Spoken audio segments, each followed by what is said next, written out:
Hello, Star Friends, and welcome to Starfinder Wednesdays. My name is Amanda Hammond. I am the managing developer for Starfinder, and we have a fun show for you planned today. We are going to talk about Akiton, the planet in the Pact Worlds of the Starfinder campaign setting. With me today, I'll let him introduce himself. My name is John Compton. I'm the senior developer for Starfinder.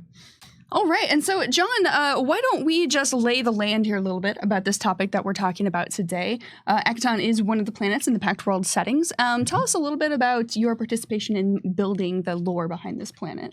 So there's a lot of foundation of the lore that comes from what James Sutter and a couple of other Paizo way back when folks laid the groundwork for the Pathfinder setting. So there's a book called Distant Worlds that lays out a whole bunch of what we now know as the Pact Worlds. And Akiton was among them. And of all of those planets, Akiton was one of the ones that really had the most development as far as the inhabitants go.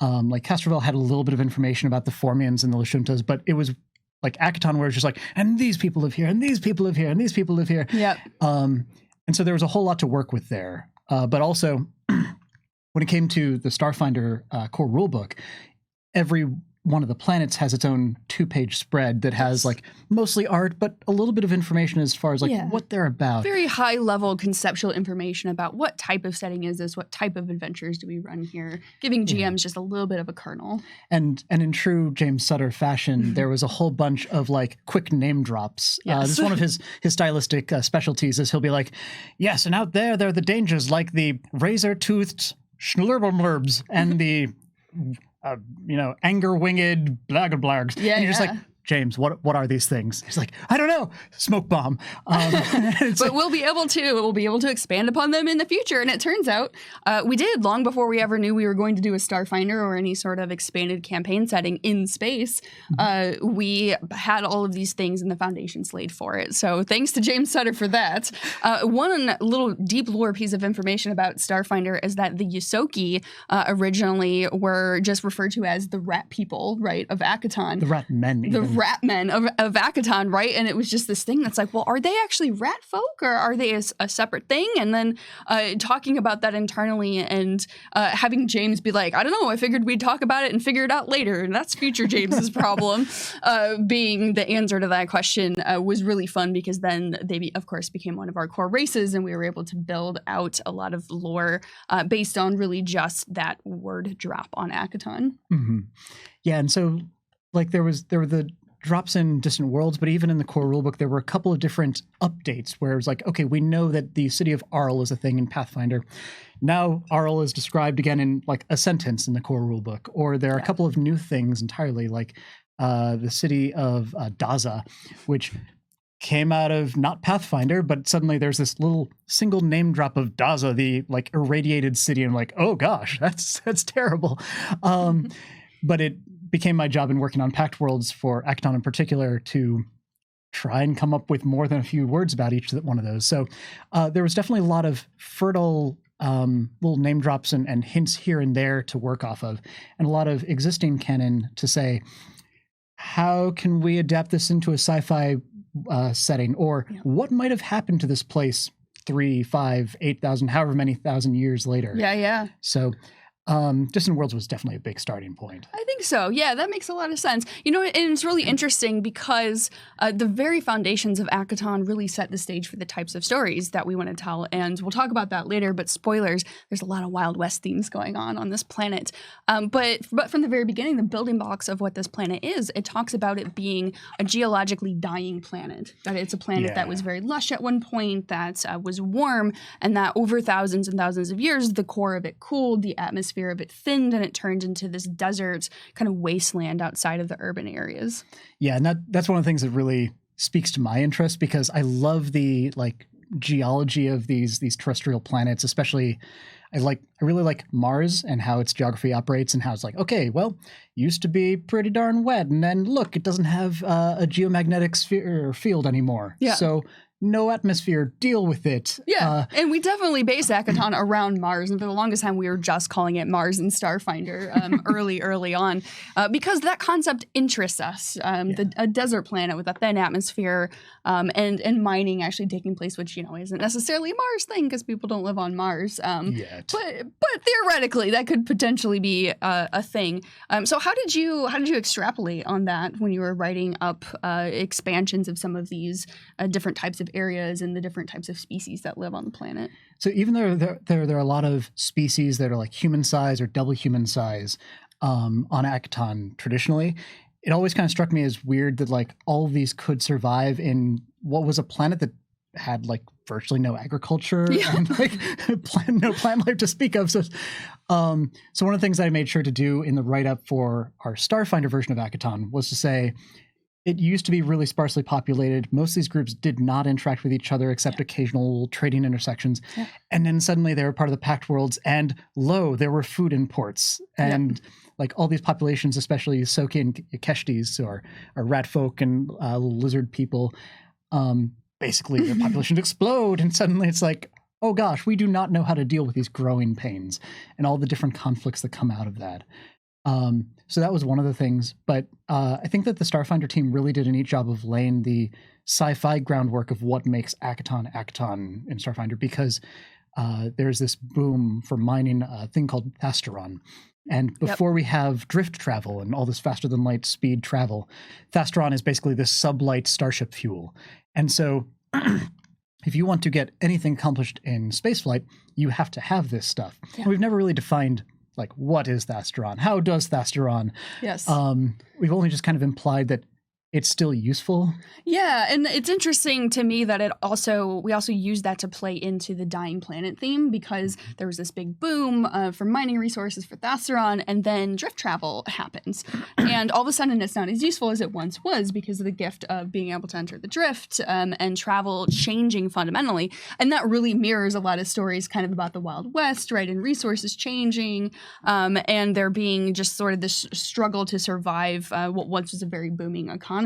And so we talk a little bit, and you talk about in your write-up in Pact Worlds about how Thasteron is still useful, but a lot of these mining towns have very much declines, and they're kind of running around and looking for ways to kind of try to maintain the same level of existence that they had before without having the same influx of income. Yeah, and there are definitely like some Rust Belt narratives and even Dust Bowl narratives that really feature in Akiton and are possible in Akiton. But also there are a whole bunch of like inspirations in sci-fi literature and film. So like there's definitely a vibe of Trigun going on where you have this desert world where there are these giant power plants, and apparently even though this desert world exists, there's enough food to support a whole bunch of people to shoot at each other. So how? But it's a whole bunch of like, we used to have this cool tech. Yep. We used to have these good times, and now we don't. But I guess we sure do have a bar and whiskey. So come on in, strange cowboy traveler. Yeah, totally. I see also there's a lot of kind of Mad Max vibes running around in Akiton. You could probably just do Mad Max on Akiton if you wanted to.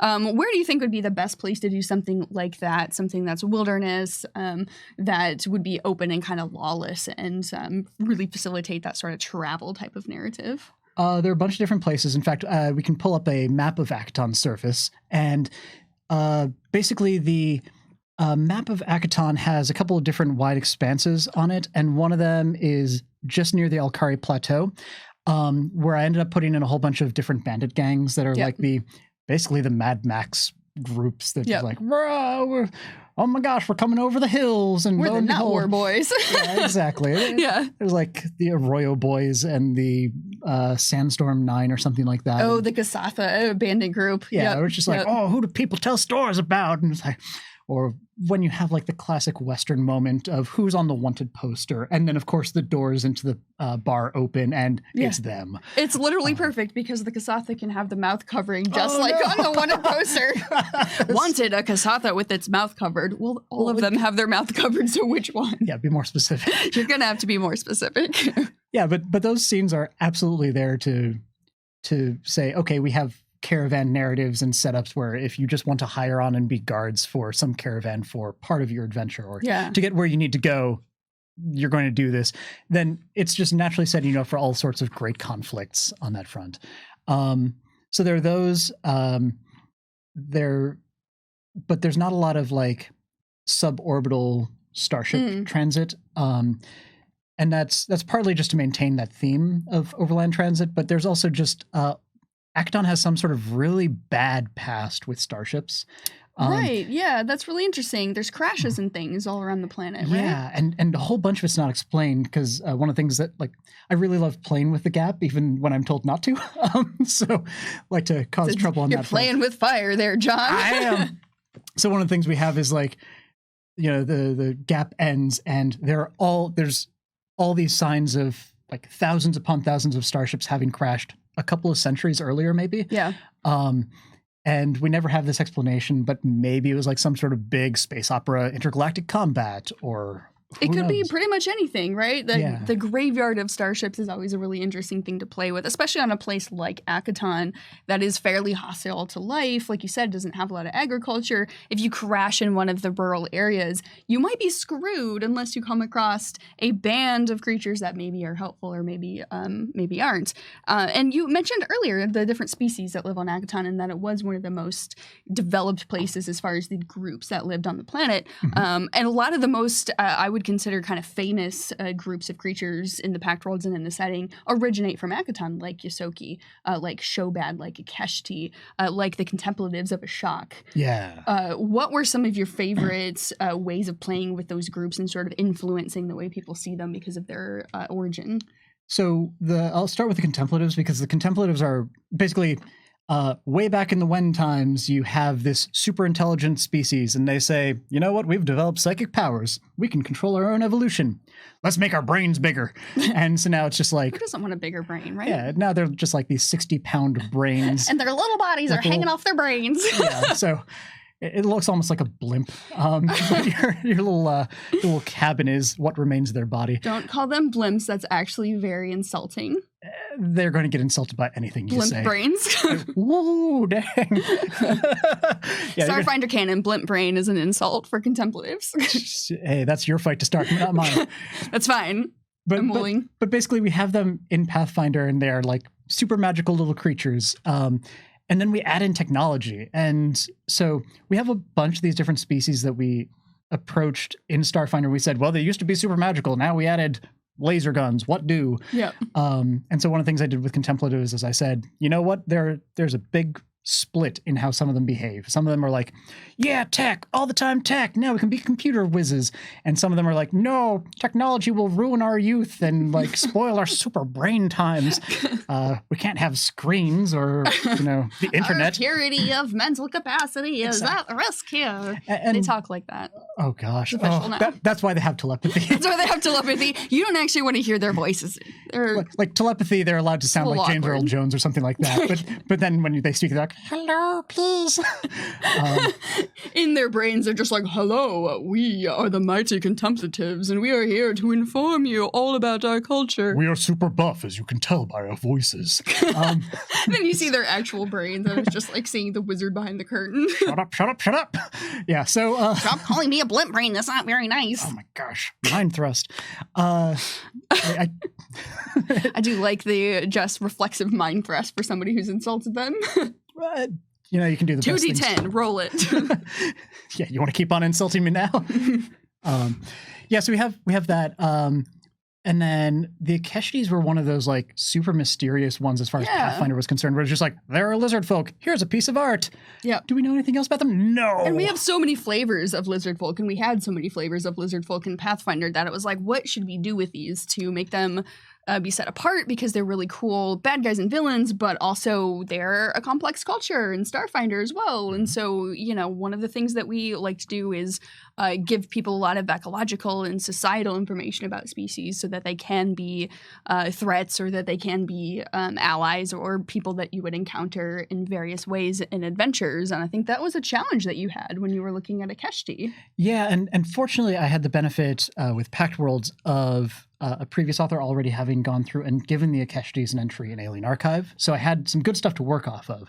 So Akeshtis have this thing where They're a super nomadic species, and when they get to basically like the age of sexual maturity, they start getting flooded with hormones, and they have some kind of weird rituals. And if those rituals don't play out, then they turn into basically raveners, which are hulking lizard creatures. They're literally size large. Yeah. We have a cool piece of art that's in the iconic encounter for Zamir. Oh, yeah. Yeah, which is Zamir sort of standing back and casting a high-level Witch Warper spell that is creating illusions of fire on the ground and arms grabbing up on these Akeshis, and the Akeshis are just overwhelming them. And you can really see how big they are in context to, I think, Quig is actually one of the characters in that illustration. Yeah, because I think Akeshi start as small and Raveners go up to large. Or they something do. Like that. They go up to large. Yeah, I think so. Oh gosh. So with the Keshtis, it was a matter of less of giving them like settlements and more giving them cultural touchstone sites where they'd say, this is where we go and we have this culturally important moment. So like one of them is when you would be close to becoming a Ravener, you go to that place to hopefully stave it off. And there's another site where there are a bunch of Akeshtis that have somehow fought off that entire like life stage. Yeah. And nobody really knows how. And of course, it's not answered in Pact Worlds. A lot of the goal with these gazetteers is to give you like 80% of the information and leave enough hooks that you as the GM or you as the players can kind of fill in the blanks. What do you want the answer to be? Well, that's your call. Sort of thing. Big Norse Wolf wants to know if Disco Ball is optional in the spawning pit, the mandatory spawning pit. If Disco... Oh, yeah. I mean, it is optional, but... Well, the light can reveal some very interesting scenes in that situation. Ones that we're probably better off not illustrating. We are just going to move on. Thanks for that comment, Big Norse Wolf. Eye blood. Oh my gosh, I can't believe I didn't mention this. Me of all people, the fact that you can shoot blood out of your eye as an Akeshti. Yeah, where you get the horns toad little moment. Yeah. Like, what happens when you pick up my player character? He shoots blood in your face. That's pretty great. Best defense mechanism ever, and rooted in the reality of the way that species works, just from a physiological standpoint. I get the impression that if we ever do alternate racial traits for Akeshtis, we'll also do like tail detachment or something like that, where it's like, what are all the weird ways that lizards protect themselves? Yeah, or that they can throw their spikes or something like that. That could be interesting. One thing that just kind of sprung to mind, so, cultural rituals are a thing that is mentioned a lot in this write-up. Geography is obviously very important on Akiton. There's some cool overlapping in Ka, so the really tall mountain, and some of the really deep valleys as well, where there are specific cultural rituals that take place there. Yeah, Ka is definitely one of those big ones. So I think Ka is very much an analog for Olympus Mons in our own solar system, where it's the biggest volcano around, and it sure is helped by like Akiton and Mars both having really low gravity, so you don't have like the whole tectonic plate compression that would cause your Himalayas to sink. So it's like 23 miles tall and just absurd. So anybody who would hike to the top is pretty much guaranteed to pass out. Unless your name is Valoro and you're an iconic Vanguard. and you know what? Vanguards are all about surviving really tough things that involve fortitude saves. I knew that we missed something in the design of the Vanguard. It was not passing out at 22 miles of height when you're on a mission to climb the tallest mountain on Akiton. Actually, in the Pact Worlds, the tallest mountain in the Pact Worlds. That's some rather niche feats. Probably good. I'm going to credit Joe Pasini with not using that as a design point because that's a terrible idea and no one should listen to me. Oh.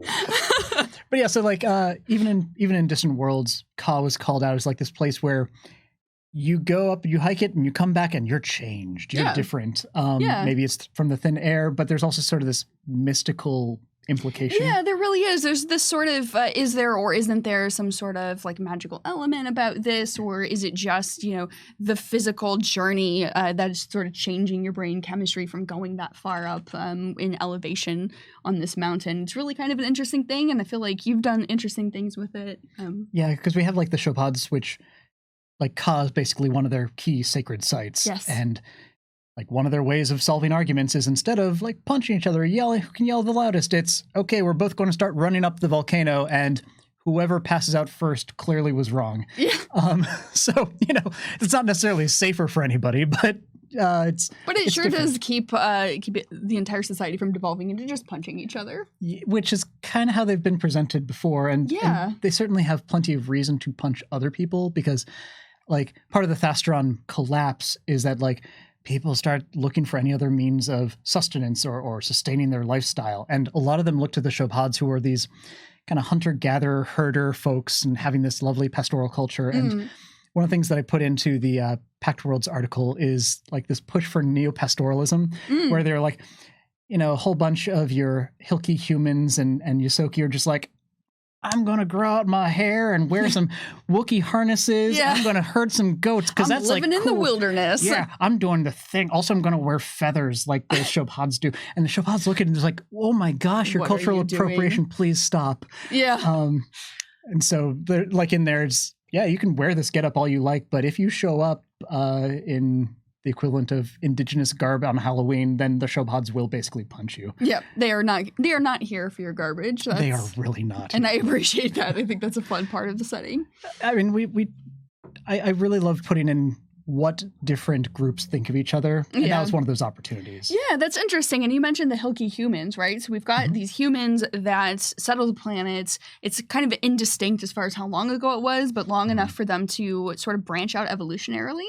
So they've got subgroups within them, and they're red-skinned, and so they look a little bit different, but they are humans. Yeah, they are humans. And like when we look back to Pathfinder, there was this idea that the Hilki were already on Akiton. The Aslanti came over because the Aslanti get everywhere. And the Aslanti basically played God complex with the Hilki.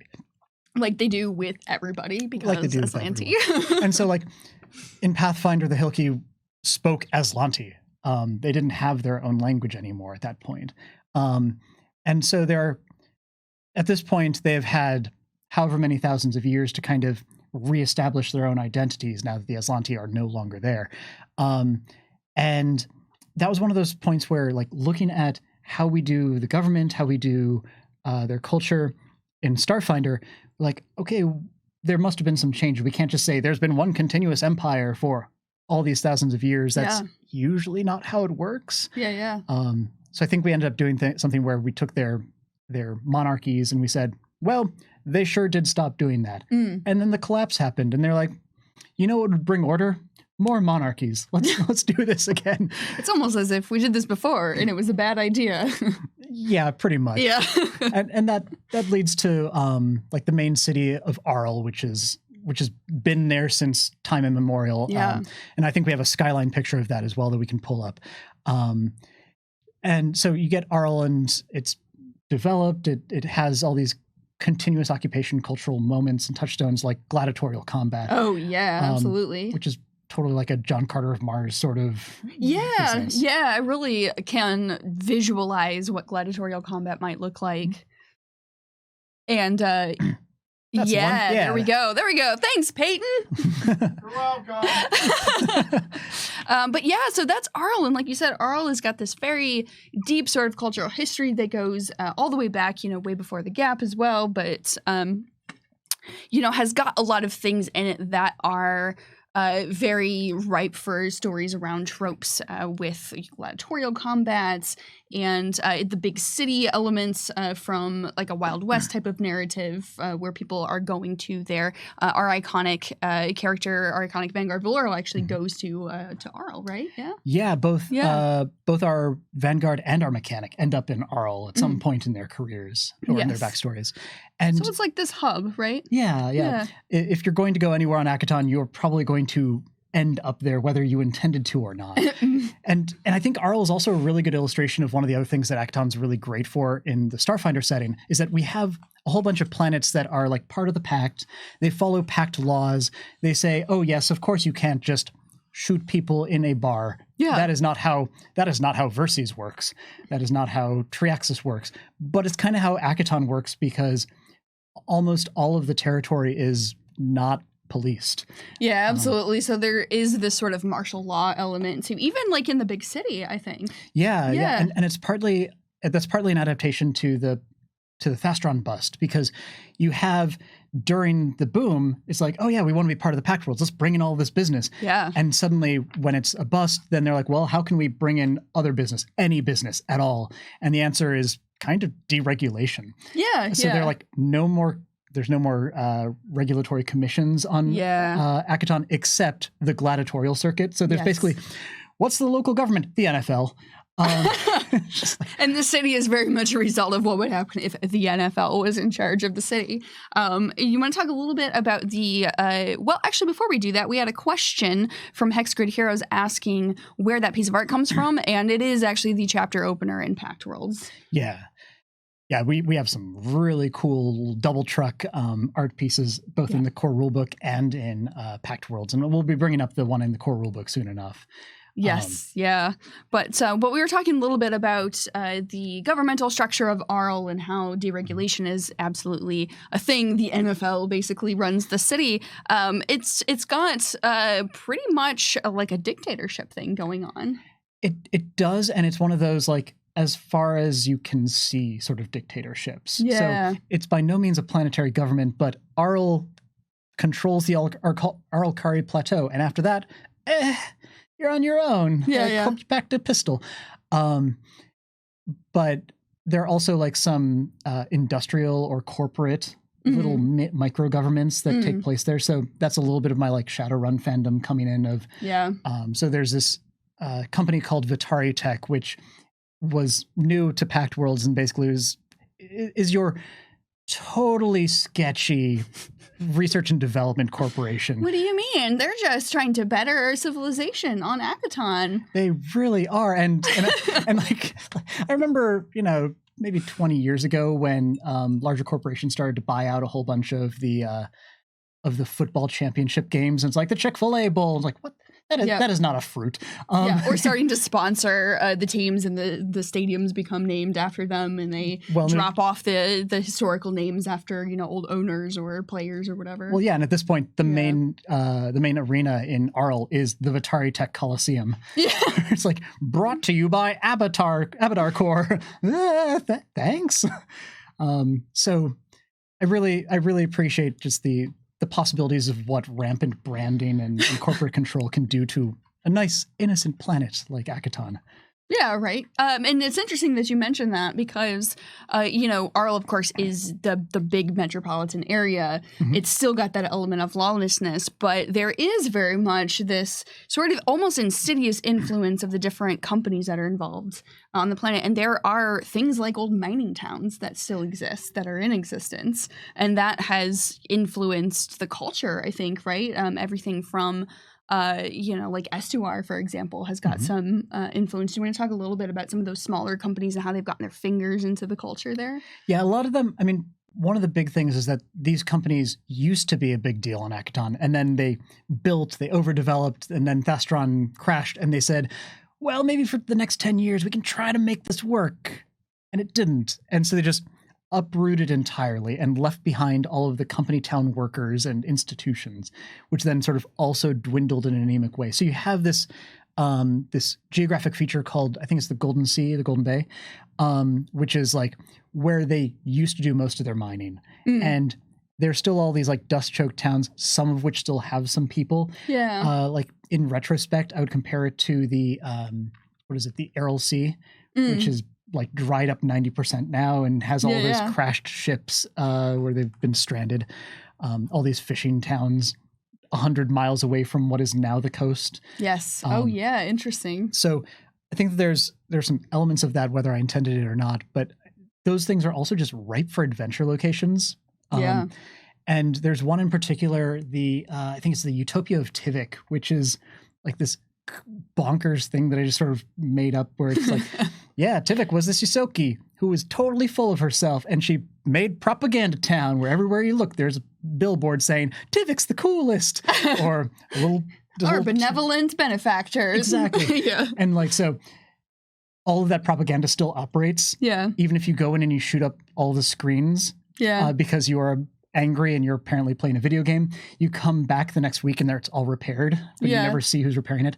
And I think there's like some inspirations of like, there's a Simpsons episode where they go to Itchy and Scratchy Land and all the robots go bonkers. There's a part of me that's just waiting for that to happen there. Yeah. But there's also a part of like just that would be a fun Starfinder Society scenario, don't you think, John? I think it could be.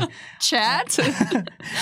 But I think the other like the creepy animatronic town just sketches me out. There's also like a Cowboy Bebop episode where there's a rather disturbed assassin individual who is afraid of cats, and there are several different scenes in this basically haunted animatronic circus that are creepy as hell. So I hope that I've provided some sort of location for some of that stuff. I think that's very fertile ground for the imagination of somebody who's really interested in telling that type of story, or just abandoned circuses are kind of creepy at all, like a carnival type of thing going on Akiton, I think would be really interesting. Carnival in space, if you will. Sounds like a fun adventure. That was a great show. It really was. And just bizarre, just so disorientingly bizarre. Joe Jungers has a good question for us. He wants to know, they want to know, did Zoe move in on the fallow media empires of Akiton? I imagine so, but one of the setups that we have in the Gladiator circuit is that I don't know whether it was intentional or whether it is just a delightful coincidence that we have several different major gladiatorial groups spread across the Pact Worlds, because we have all of Akiton's gladiatorial circuits. Yes. We have the Halls of the Living on Eox, which is kind of what Zoe's more connected to. And then we have the Battle Flowers of, what is it, Triaxis, I think it is? It is Triaxis, yep. And all of these are we're the coolest ones in the entire Pact Worlds. And then the two others are whoa, what? Yeah. So I get the impression that Zoe probably had some level of poaching different little bits of the share of that stuff, but I can imagine him just sending out emissaries to all of the different gladiatorial operations throughout the Pact Worlds and being like, tell me who the best gladiator is so that I can then get them on my show and get viewers to watch because they're popular. It's I see that you've lost most of your sponsorship money. Would you like to have money? I had so many sponsorships. I was so popular. What happened? They all just said something about they were scared of the dead guy.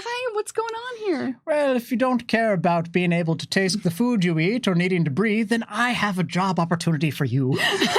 And Zoe just so transparently has gotten everybody to drop their sponsorship of this one gladiator so they can get them to work with him. And that's still a very Zoe thing, it seems like. But the idea that we have these three competing gladiatorial groups is really neat, because you can't ever say that one is the best. And the moment that any one of them starts to pop up a little too high, all the others will just dogpile them and bring them right back down. It is true. It is very much just a more disparate sort of WWE type of situation where they all sort of have their own loyalties and they are separate rings and things, but there's a lot of possibility for crossover, and I think that could also be an interesting adventure. Whatever, Akiton Gladiatorial Combat is really fake and scripted. If you really want stuff, you go to the Halls of the Living. The most authentic gladiator combat in the Pact Worlds are the Halls of the Living.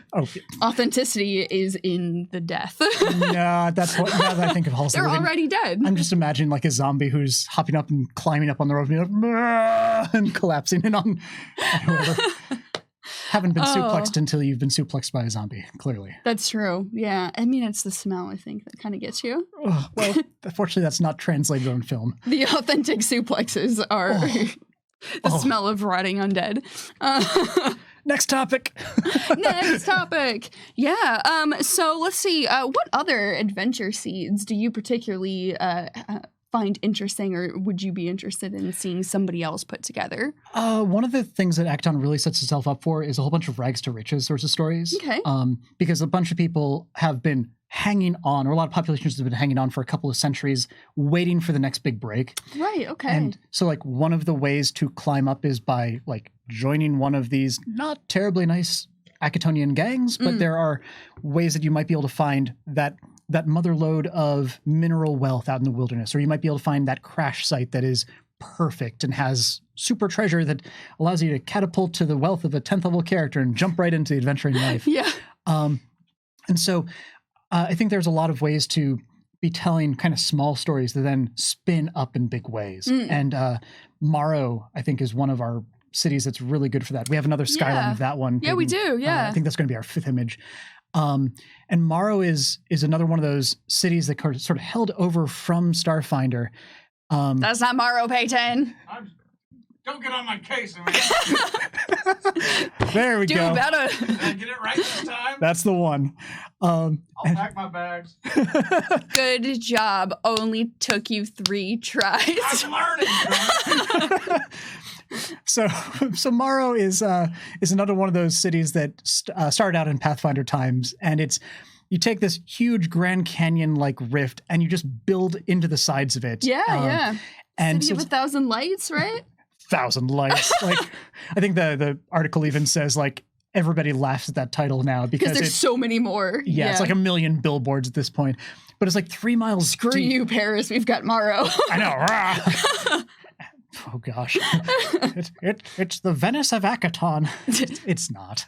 But Morrow's like 3 miles deep, and it's just populated the whole way down. And so there are a couple of little weird cultural moments. Like it has its own art forms that kind of play into a little bit, like a thing called pig growling, where it's like, what if we have hover bikes and spray paint and we just do graffiti while flying by people's houses? I got so excited when I read the phrase pig growling because I thought, oh my gosh, there are actual pigs and this is going to be some weird like pig racing thing. And then was like, oh, it stands for pigment. Well, that's pretty cool too. Maybe I should just stop. So sorry to have let you down. Well, yeah, I'm sure we can find different places to put pigs in there. Don't let my stupid piglet interruptions stop you. Please tell us more about this. This will just inspire our next like Skittermander adventure, I'm sure. There's going to be art that just shows up of the Skittermanders doing pigment growling. Oh goodness, yeah, they'll never get it out of their fur. So, but things like that, and like it kind of goes in these tiers of the lower you are in the city, kind of the rougher and more tumble it gets. So if you wanted to tell sort of a rags to riches story, you could basically start in the undercity of Morrow. And that's very cool. It's got kind of a Total Recall vibe as well, right? Yeah. With the very kind of like slum-like areas or Blade Runner. DK Muldoon has mentioned Blade Runner. That's really kind of what I'm being reminded of by that, which is that, the discrepancy between the very poor kind of slum-like areas where, yes, it's the very high technology, but there's a big disparity of income and wealth, and you're doing whatever you can to kind of get by. And then there's these huge, massive displays of ostentatious wealth. And I think Morrow's kind of got that in that upper area. It really does. Yeah. The penthouse suites of Morrow, which are right at the very top. But yeah, I mean, talking about those corporations, like there's still like Thastron barons who have kind of survived by reinvesting and still holding on in Akiton. So there's still that upper class, but and they still are hiring out people who are, not attached to anything and can't be traced back to them. So if you need adventure hooks, then you can always work for some of these people and possibly overthrow them later on once you've built up a couple of levels. Yeah, there's absolutely a lot of potential for that kind of intrigue. Just to sort of almost like you could do a heist adventure if you really wanted to. You could do the stereotypical sort of like cleaners that are working in the museum, and it turns out you're there to try to get a MacGuffin or something. That could be fun. And that really kind of reinforces the idea that Akiton, unlike some of our other planets, does not have good guys. Like everybody has there's a little bit of a veneer of kind of just darkness or immorality, I think. Desperation. Yeah, desperation. Doing whatever it takes to survive. And sometimes even your protagonist characters are going to have some sort of unfortunate past action they had to take in order to get to the point they're at now. Or you're going to have to make some hard choices of, do we overthrow this, this boss of this company, and in doing so wreck this town that's entirely based on the business that person runs. Even though he's extremely corrupt and not a good person, and he's done all these terrible things to accumulate his own wealth, the fact is that, thousands and thousands of people, if not more, are relying on the status quo to remain the same. Yeah, and that's something Thurston and I definitely explored in one of our first adventures for Starfinder Society. Fugitive on the Red Planet, written by Jim Groves. Right, yeah. Is there sure is a fugitive who's gone to ground on Akiton, because if you're going to disappear anywhere in the Pact Worlds, it's a pretty darn good choice. Yeah. And you find early on that the people of the town where this person's gone to ground actually really want him to stay there and stay safe despite your mission. And you have to make choices of, is this the right thing to do? Yeah. There was an interesting question earlier from chat that was asking whether there are any holidays for when the light actually permeates down into the bottom of Morrow. Do you have any ideas about something like that? Not more than a minute ago. So Please tell us the thing that you've concocted in 60 seconds, because I know that you have. yeah, I mean, the way that any planet's rotation is going to work, so long as it's at any degree of tilt, which I assume Akiton is, so that it has summers and winters. Right. You're going to have some sort of equinox-like moment where the light shines perfectly through the stones of Stonehenge, or the sun reflects perfectly off of the Temple of the Sun equivalent and creates a little snake pattern.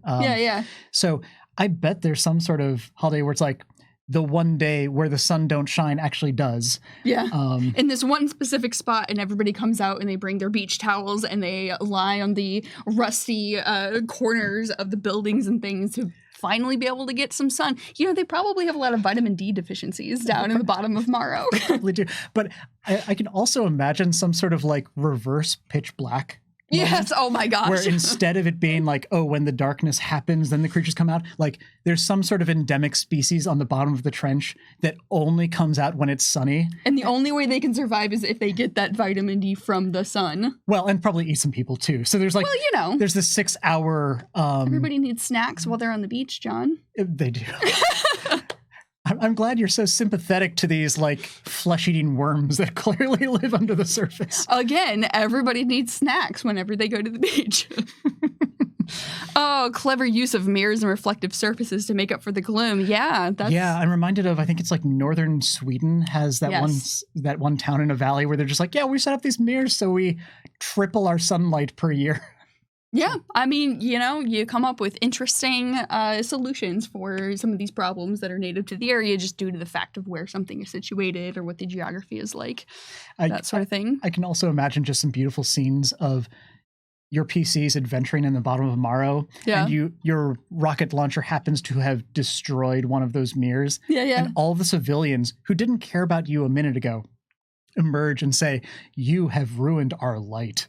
like, well, but we can buy you a new one. We wanted that. Like that was ours. We worked hard for that. We didn't care about you doing bounty hunting in our backyard in this firefight, but now you have destroyed the mirrors. Yeah, and then there's a high noon. Exactly. Showdown, shootout. With like 1,000 civilians. And you're like, what do we even do? It's basically the scene from Anchorman where everybody is like throwing tridents at each other and there's a guy on fire who's running past you. This escalated quickly. Maybe don't smash the mirrors. Yeah. Reverse MacGuffin, where you're not supposed to mess with something that's there that would be valuable to you. Mm-hmm. Gosh, there was another interesting question in chat not too long ago that was asking about whether there were any other underground cities. So Morrow's not exactly underground, but it is down into kind of a valley, right? Do you have the idea of whether there are any underground cities? When we get to the Contemplatives, there are 2 different sites for them, and one of them, the Halls of Reason, is halfway underground. Like there are some towers to it that are kind of pulled from the Pathfinder days. Yeah. But there's this idea that like I really like how all of the current scientific endeavors to find what dark matter is or to trap dark energy in any way involves like going deeper and deeper underground, so you get rid of all of the like radio static and all that stuff. Yeah, all the interferences. Exactly. And so the Contemplatives in the Halls of Reason are constantly digging deeper and deeper to try and cut out more and more of that so they can just psychically broadcast and listen to the universe. Yeah. And so there's this idea that they are constantly hearing species, planets, galaxies that nobody else knows about and making contact with who knows who. And so like at some point you could be adventuring on Akiton and suddenly, you know, the Dominion of the Black shows up and is like, we're here to answer this telegram that we were sent by the brain blimps. And the brain blimps and the Contemplatives are like, oh, we did not intend for this to happen. Mistakes were made. Smoke bomb. The Contemplatives are like, this is not at all what you looked like in your profile pic, sir. How many times do we have to say, stop calling us brain blimps? That's rude. We don't appreciate it. Amanda, we use our telepathy. Brain blimps. Oh, that's right. They wouldn't use their normal voices. They would want to be intimidating to the creatures trying to wipe out all existence in the universe. Please. That's what's going to tip the scales, right? It's not, calling the Dominion of Black. It's using the voices that annoy them when they get to, when they come to call. Yep. So there's the Halls of Reason, but just in terms of other like big science projects, all the particle accelerators that we have now and all the cool experiments they're doing. I also gave the Contemplatives one of those, but it's for like psychic particle acceleration. And so I don't know, what happens when you do like a 5-mile wide magical experiment constantly? Well, apparently you get mutants. And so if you need to have a mutated PC or some sort of terrible mutant invasion sort of thing, Akiton has you covered there too. Mutants are always the answer. Always? They can always be the answer, but you just might not want to know the question. Oh, that's true. So we've talked a lot about the types of adventures that you can have on Akiton and a little bit about the themes, that there's a lot of Wild West going on, that there are a lot of corporate influences, that a dying world in multiple senses is very much at play in Akiton. But one thing about Starfinder is that planet hopping and location hopping is very much a thing. We see that with Dead Suns. That was one of the goals of the very first adventure path that we published, that you're going to multiple places so that you can see as much of the world as possible, and it's giving you that space opera type of feel. What are some things on Akiton that would bring adventurers from all over the place, whether the Pact Worlds or beyond, to this planet to specifically seek out something or need to be on this planet for another reason?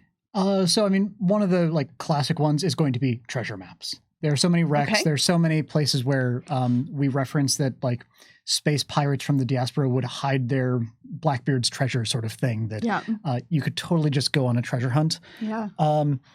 When it comes to those tech corporations, there's always the possibility that you're brought in to run experiments with something or to be even kind of the out-of-town saviors, even though there's in a way no saving Akiton.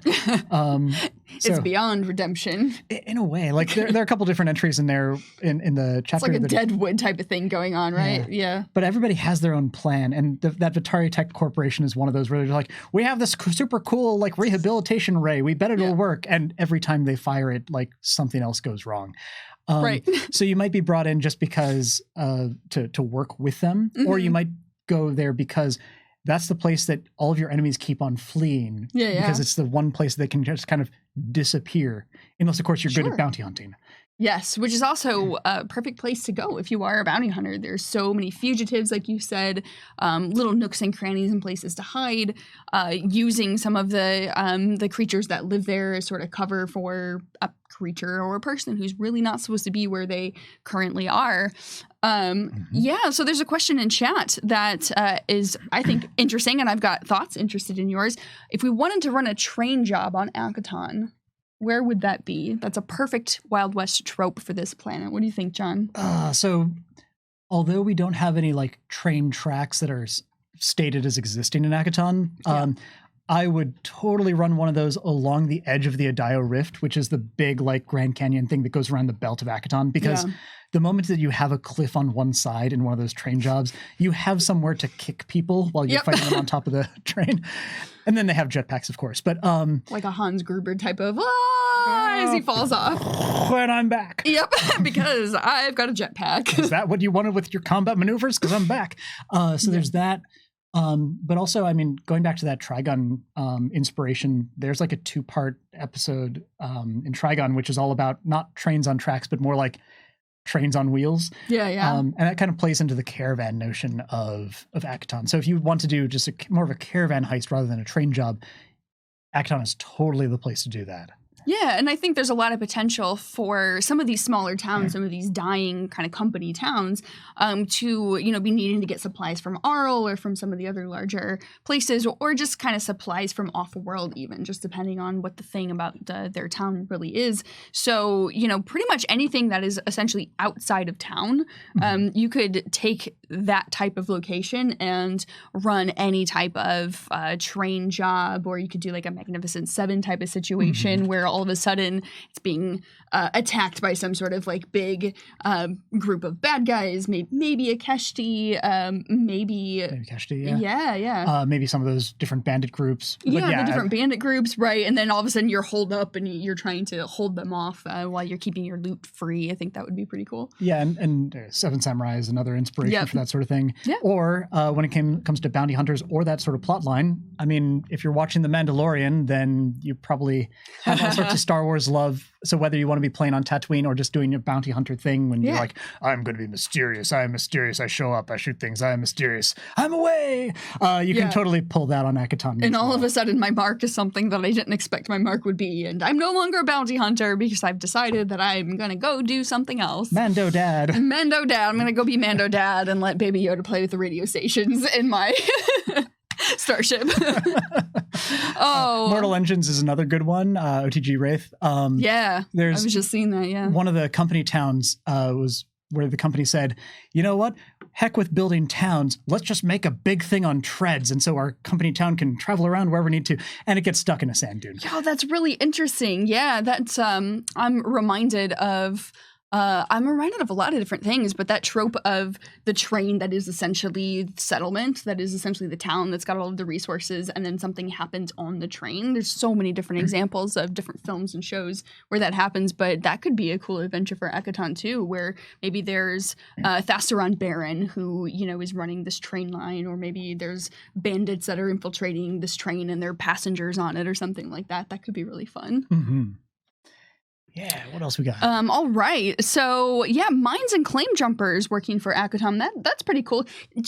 Are there still claims on there? So just because mining is sort of a thing of the past on this planet?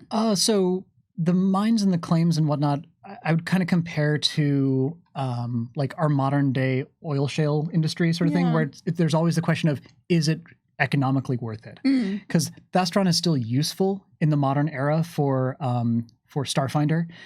It's just not as big of a thing. It's not such a resource that powers all of travel, for example. Exactly. Yeah. And so like all the really pure sources that they know of on Akiton have probably been used up. Right. And so there's not as much demand. So it's just not economical to do it anymore. But you could always find that new node or load that is just pure enough to be worth it or super valuable, or there might be some sort of situation that happens in the Pact Worlds that makes it more worthwhile. And suddenly you're prospectors, or you are guarding these people who have a legal claim to this thing. Yeah. And are maybe even upstanding people to boot.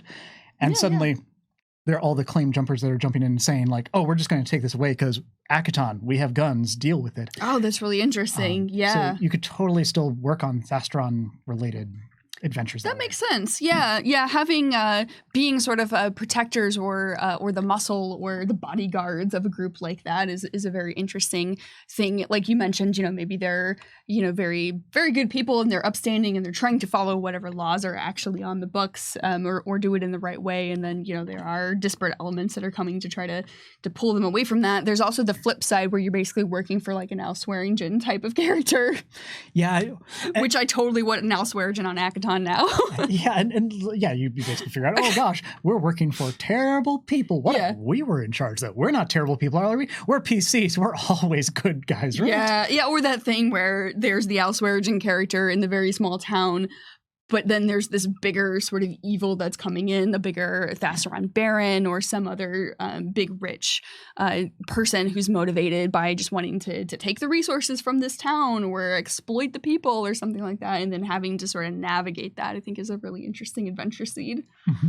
So I'm seeing another question. Are there any adventure paths or official adventure materials that feature Akiton? At this point, I don't think we've ever gone there in an adventure path. No, but we have in Starfinder Society, which you mentioned. Yeah, so we have Fugitive on the Red Planet, which is scenario 1-02. And then we have only one other that I can think of that goes to Akiton, and even then it's not quite Akiton. Yeah. But the air quotes are something that you really have to discover for yourself. So that's going to be scenario 2-04, I believe. Future's Folly, Future's something Future. I'm blanking on the exact name. Yes, yeah. I'll think of it probably after the stream. but it's a sort of an alternate future situation that's really cool to play with. That is really cool. I think Akiton really exists as very much like a point of origin for a lot of stuff in our setting. We mentioned the species that are from there. We've got two iconics who are from there. It's just a very fertile ground for background because it is so fleshed out and because it has existed for so long in first Pathfinder and then Starfinder's history. If you were going to have a major thread of an adventure, we talk a lot about Wild West, but what do you think that would be. I would love to do something that's in the more rural areas as opposed to one of the cities. What do you think? One of the biggest adventure path requests that I think the team has gotten over the years, or recurring ones, has been Space Kingmaker. Space Kingmaker, And yeah. I could totally see Akiton being good if you wanted to do a Pact Worlds version of that. Yeah. Definitely Starfinder lends itself to doing like Kingmaker in space, but in the vast. Yeah. But if you want it closer to home, it's really fertile ground, especially if you find out toward the end of like book 1 or the beginning of book 2 some sort of secret that would make your settlement not a dusty little middle of nowhere sort of Something thing. that's discovered, then all of a sudden all the eyes of the Pact Worlds are on this town, and that includes, because we have trees. Yeah, and that includes nefarious forces, and that includes people who want to protect it, and then of course there's the locals. So how are you going to navigate that? That's interesting. Yeah, but the idea that you could by the end basically bid for control of Akiton against the Thurok of Arl, or that you could be overthrowing Vitari Tech in book 4 or whatever it is. I think you could do a whole bunch of really cool things there if you have this let's control a patch of Akiton and not just barely scrape by, but make it really awesome. Yeah, and in your home games, that could have some very interesting political implications as well, because if you are a major ruler on Akiton because of the lawlessness of the planets and just the way the Pact Worlds work, all of a sudden then you have influence in the Pact Worlds. And then there's some interesting things that can be going on. You could have sort of a Senate kind of Star Wars vibe going on a little bit there. Oh, especially because the Pact has like only so many representatives from all the planets, and if there aren't any free slots, all the existing Akitonian power brokers are like, and we're just going to shove the PCs out. And how can you battle that? Yeah, that'd be really cool. Sort of the dichotomy between trying to build up political influence and achieve your goals through, actual legal means versus what's actually happening on the ground and what you're having to do to fend off whoever, is opposing you on the ground would be pretty interesting. Got a couple of different questions that are popping up. So one of them is just for a quick general summary of what Akiton is as far as the Starfinder galaxy. So a couple things that we've covered today have been things like this is our Wild West planet. It is our Mars analog. It is our opportunity to tell more lawless stories in the Pact Worlds, which is kind of a confederacy that has a whole bunch of very strong laws where you shouldn't just shoot everybody randomly. It's a frontier setting. It's a frontier setting in a setting in which frontiers are very rare, actually, because of just the settlements and the different species that live there and the government structures that are in place. And then also I'm seeing Akiton seems to have a hive for gang members, or it seems like a hive for gang members and corporate wars. Are there any good places left? I mean, it really depends. I think there are bastions of both, a lot of immorality and some lawlessness, as well as good bastions. There are a lot of cities, not necessarily on Akiton, but a lot of places where there are sort of just positively motivated people. Absalom Station, Starfinder Society is definitely one of them. Yeah, and as I mentioned earlier, there aren't really good people, or there is no good place or good group on Akiton. So all shades of gray. Shades of gray. And part of the storytelling you can be doing with Akiton is the search for those little bits of light that do exist, and whether you are going to protect them, whether you are there to make them grow, or if you are the really skeezy gray alignment sort of people who are there to snuff it out because you're getting paid for it. Yeah. That's a major trope in a bunch of these Western style narratives is life is hard. Yeah. You have to make a lot of hard decisions. This one little bit is nice, and it survived for half of an episode before it's destroyed because plot. Yeah. I think Joe did a really good job of using those themes very effectively in Valoro's backstory, because he's a very moral and he's a very upstanding person, and in fact walks away from the gladiatorial scene because he's asked to do something that goes against his own moral compass. And that's not something you see every day on Akiton. Yeah, and that's kind of getting back to what you said about Akiton being a great place to start adventures, in that if you do want to pursue good, sometimes the best option for you is to at least temporarily walk away from the world that you did know until you have the power to come back and affect that change. Yes. So you might be there for levels 1 through 4, and you say, level 5, I am done with this stuff. Let's go elsewhere. Level 13, you come back and you're like, now I can change. actually do things against, Exactly. the Baron who is exploiting all of these people, or this corporation that, is clearly taking advantage of this wealth disparity or treating people unfairly or that sort of thing. Yeah, very much so. All right, so we are pretty much right at 5 o'clock. So we're going to go ahead and sign off, and we will turn the stream over to BB Wolf here in a moment.